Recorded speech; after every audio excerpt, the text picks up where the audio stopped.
Alright, welcome back. We're in the fab shop again here. Rear end's done. We're going to be working on sway bars. The car never had sway bars ever. Mainly because what I had was not set up to mount sway bars. Towards the end, when we wanted to drive this car, kind of got to the stage where I've been working on it for a couple of years, and honestly I was just sick of working on it, wanted to drive it. So sway bars got the skip, but we're here now, and some people helped me that are a lot more smarter with suspension than what I am.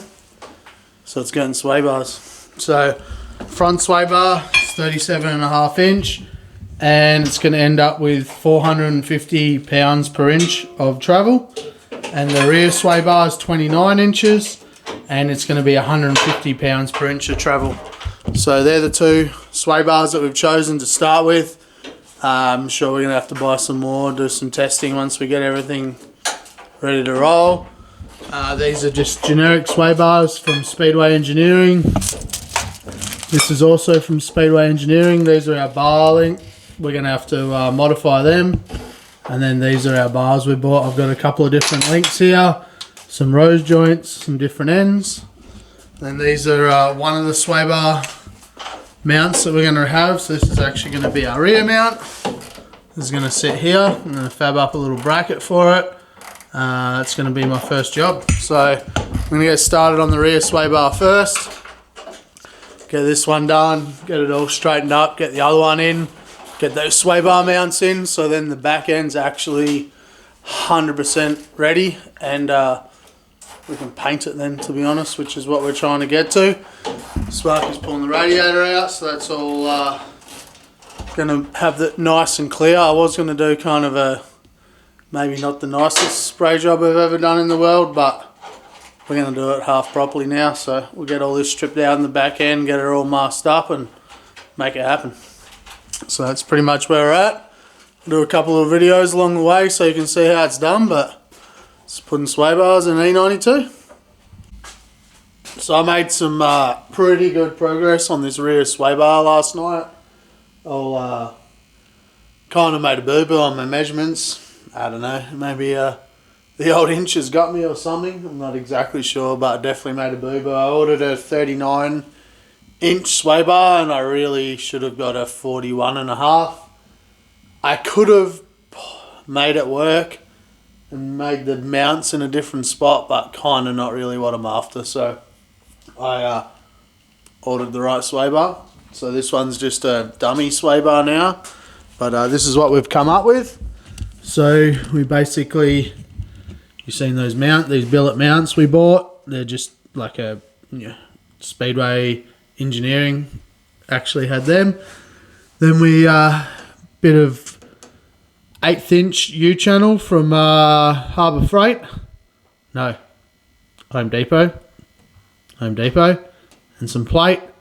Made this little bracket up. Welded some nuts in there.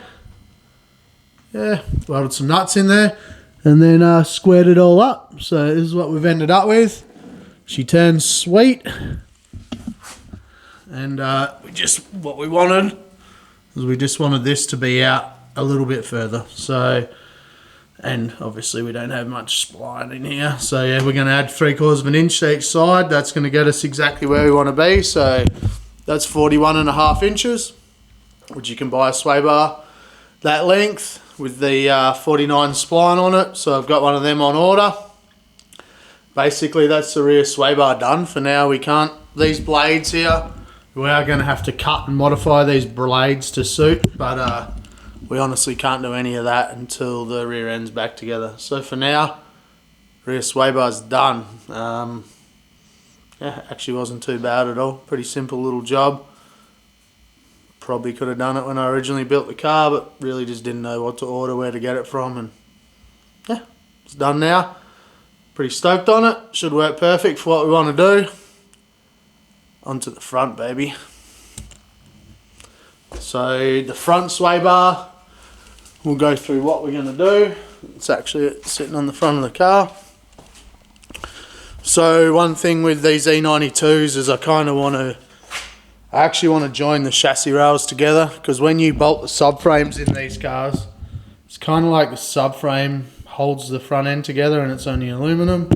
So when you're actually bolting them in, sometimes you'll notice you kind of need to push the chassis rails apart to get it to fit properly, so you can actually move them slightly, and then once it all locks in on there, it's obviously solid. But our plan is, this is our front sway bar, this bad boy here.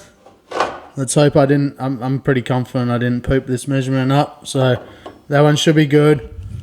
And then what we're actually going to do is, this is a piece of 1 3/4 inch, which we've got bushings to suit. We're going to build some standoffs here, and that's going to get a standoff on it that's going to bolt to, well, no, it's going to be welded to the chassis. So that's what we're going to work on now. But essentially that tube's going to be here with some bushings that I'll show you in each end.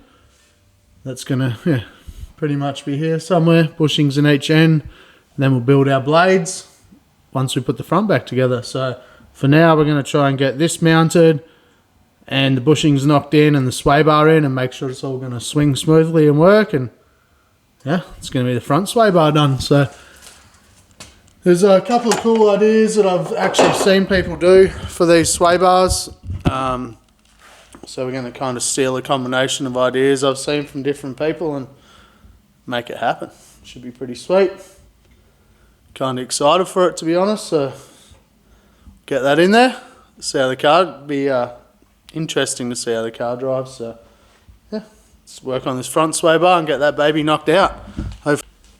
So we flipped the car around so we could work on the front end in the fab room, which makes life a little easier. And this is what we've come up with. So we always wanted to tie this front together on the car.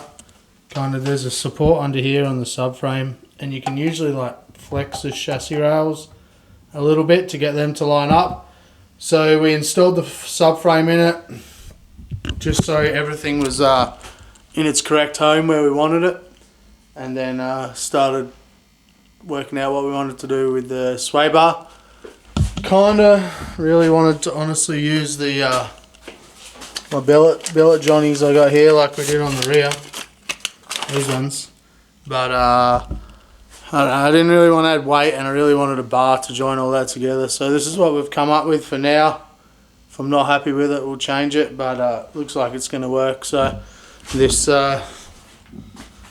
all looks pretty sweet, man. Pretty stoked with it. It's all lined up. We obviously we're going to have to make these suit the Wisefab once we get everything bolted back in, but yeah, she all worked out pretty sweet. Pretty stoked on it.